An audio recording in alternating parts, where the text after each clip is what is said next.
CMR jewellers సువర్ణ సంక్రాంతి సంబరాలు బంగారు ఆభరణాలపై 1050% తగ్గింపు. ఒక సంఘటన నాకు గుర్తొచ్చింది ఈ రోజున.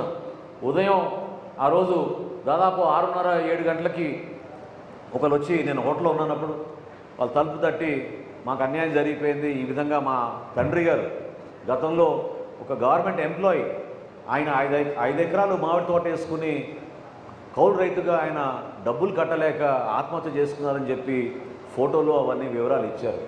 అప్పటికప్పుడు హడావిడిగా మన సిబ్బందిని, మన పార్టీ నాయకుల్ని పంపించి ఇది వాస్తవమా కాదా తెలుసుకుని, వాస్తవం తేలినాక మీడియా మిత్రులతో కూడా మాట్లాడి సమాచారం తెప్పించుకుని, అది ఆత్మహత్య నమోదైనా కూడా ప్రభుత్వం నుంచి ఆ కుటుంబానికి డబ్బు అందించలేదు గతంలో.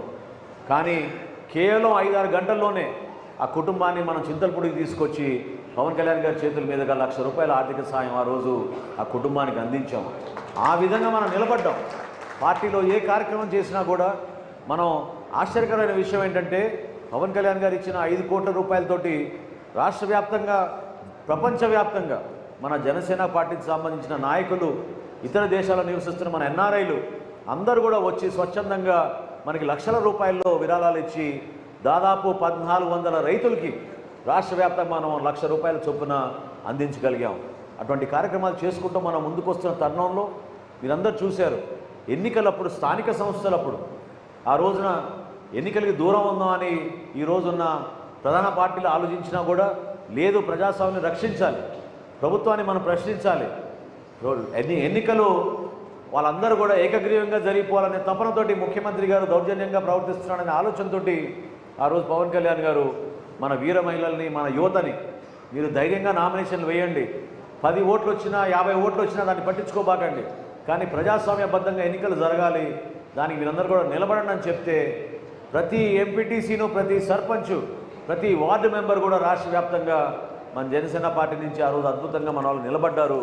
చాలామంది ఆ రోజున ఎంపీటీసీలుగా గెలిచారు, సర్పంచ్లుగా గెలిచారు. మహిళలు కొంతమంది అయితే వాళ్ళకి ప్రభుత్వ ఉద్యోగాలు ఉన్నా కూడా రాజీనామా చేసి వచ్చి నిలబడి పార్టీ తరఫున ఆ రోజున నిలబడ్డారు. అటువంటి స్ఫూర్తిదాయక నాయకత్వం మన దగ్గర ఉంది. ఈ రోజున మనందరం కూడా ఎంతో జాగ్రత్తగా వ్యవహరించాలి. ఎందుకంటే కూటమి ప్రభుత్వంలో మన బాధ్యతలు ఒక పట్టుదలతోటి మనం ముందుకు తీసుకెళ్ళాలి. ఎంతో నష్టం జరిగింది మన రాష్ట్రానికి. 5 సంవత్సరాల్లో అంధకారంలోకి నెట్టేశారు. ఎక్కడ ఉన్నాం మనం ఆంధ్రప్రదేశ్ అనే ప్రశ్న ప్రతి ఒక్కరూ అడిగే ఆలోచన. ఏమైపోయింది మనం చెప్పండి. ప్రధానమైన మన నగరాలు ఏలూరు కానివ్వండి, విజయవాడ కానివ్వండి, గుంటూరు కానివ్వండి, ఏవి కూడా అభివృద్ధి చెందలేదు. ఎక్కడ అభివృద్ధి చూపించగలిగే పరిస్థితి లేదు. ఒక్క పరిశ్రమ రాలేదు, ఉద్యోగ అవకాశాలు లేవు. అమరావతి లాంటి రాజధానిని వదిలేశారు. పోలవరం ప్రాజెక్టు ఏమైపోయింది చెప్పండి. మనందరికీ జీవనాడి అని చెప్పి భావించి ఒక నమ్మకంతో పోలవరం ప్రాజెక్ట్ని ఆ రోజు విభజన చట్టంలో పెట్టినప్పుడు విభజన చట్టంలో ఉన్న హామీని కూడా వైఎస్ఆర్సీపీ ప్రభుత్వం జగన్మోహన్ రెడ్డి గారి నాయకత్వంలో పూర్తి స్థాయిలో విస్మరించింది. ఆలోచించండి, ప్రభుత్వంలో మనం ఈరోజు ఉన్నందుకు ఎందుకు ఆ మాట అంటున్నానంటే, ప్రతి అడుగు కూడా మనం జాగ్రత్తగా వెయ్యాలి. ఉంటాయి సమస్యలు, మీ స్థాయిలో మీకు ఉంటాయి, గ్రామ స్థాయిలో ఉంటాయి, వార్డు స్థాయిలో ఉంటాయి. శాసనసభలో ఒక శాసనసభ్యుడిగా మా అందరికీ కూడా అదే సమస్యలు ఉంటాయి. పవన్ కళ్యాణ్ గారు కూడా ఆ సమస్యలు ఎదుర్కొంటున్నారు. ఎందుకంటే అందరినీ కలుపుకొని పోవాలి. భిన్నాభిప్రాయాలు ఉంటాయి, ఎవరి మనస్తత్వాలు వాళ్ళకు ఉంటాయి, రకరకాల ఆలోచనలు ఉన్నప్పుడు మన అందరం కూడా ఆలోచించింది ఒకటే, స్వార్థం కోసం కాదు మనం చేసింది ఈ ప్రయాణం, మన రాష్ట్రం కోసం, మన ప్రజల కోసం, మన దేశం కోసం.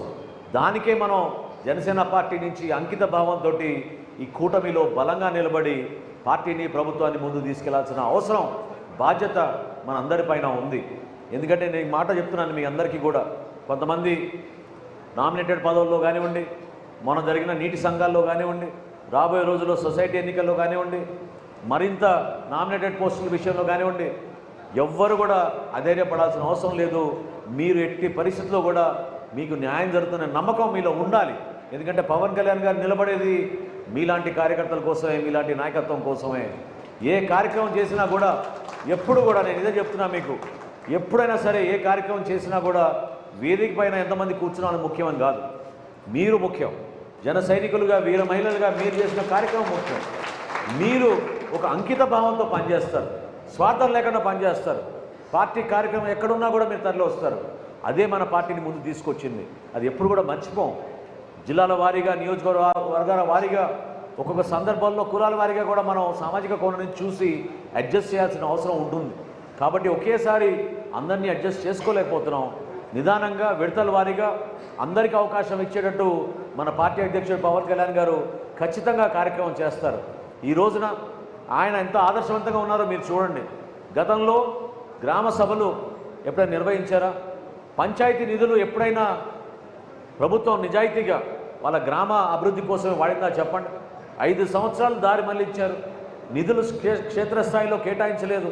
కానీ పవన్ కళ్యాణ్ గారు మాత్రం ఆ తప్పు చేయలేదు. జెండా పండుగ వచ్చినప్పుడు మొట్టమొదటిసారి గతంలో ఇచ్చిన 1,500 రూపాయలని 10,000, 15,000 రూపాయలు పెంచి ప్రతి పంచాయతీలో కూడా అద్భుతంగా కార్యక్రమాన్ని చేసుకోమని పార్టీలు ఖచ్చితంగా చేశారు. ఇందాక మన మిత్రులు చెప్పినట్టు ఈ రోజున 3,750 కిలోమీటర్లు సీసీ రోడ్లు రాష్ట్ర వ్యాప్తంగా మనం అద్భుతంగా చేసుకుంటూ ముందుకెళ్తున్నాం. ఏలూరు జిల్లాలో ఇందాక నేను సమీక్షించినప్పుడు డిఆర్సీలో 80% పూర్తి అయిపోయినాయి. మిగిలిన 20% ఈ నెలాఖరికల్లా పూర్తి చేస్తామని అధికారులు హామీ ఇచ్చారు. ఆ విధంగా మనం ముందుకెళ్తున్నాం. పార్టీలకు అతీతంగా మనం అభివృద్ధి చేసుకుంటూ వెళ్తున్నాం. సంక్షేమం విషయంలో ఎప్పుడైనా ఊహించారా? ప్రభుత్వం 3,000 రూపాయల పెన్షన్ని 4,000 పెంచింది. 6,000 రూపాయలు, 10,000 రూపాయలు, చివరికి 15,000 రూపాయల పెన్షన్ కూడా ఇచ్చే ఏ రాష్ట్రం కూడా లేదు భారతదేశంలో. ఈ రోజున మన కూటమి ప్రభుత్వం అద్భుతంగా ఇస్తుంది. 1వ తారీఖున ఇస్తాం అన్నాం, కాదు 30 తారీఖున ఇస్తున్నాం, 31వ తారీఖున ఇస్తున్నాం. అంతేగాని గతంలో వాళ్ళు చేసిన దొంగ పనులాగా 5వ తారీఖో 15వ తారీఖో జీతాలు ఎప్పుడు ఇస్తున్నారో తెలియక ఎంతోమంది ఇబ్బంది పడే రోజులు మీరు మర్చిపోబాకండి. ఇన్ని ఆర్థిక కష్టాల్లో కూడా అనేక కార్యక్రమాలు చేస్తున్నాం. ఇప్పుడే మన గోవింద్ గారు గుర్తు చేసినట్టు సుమన్ టీవీలో మీ పర్సనల్ అండ్ బిజినెస్ ప్రమోషన్స్ కోసం కింది నెంబర్కి కాంటాక్ట్ చేయండి.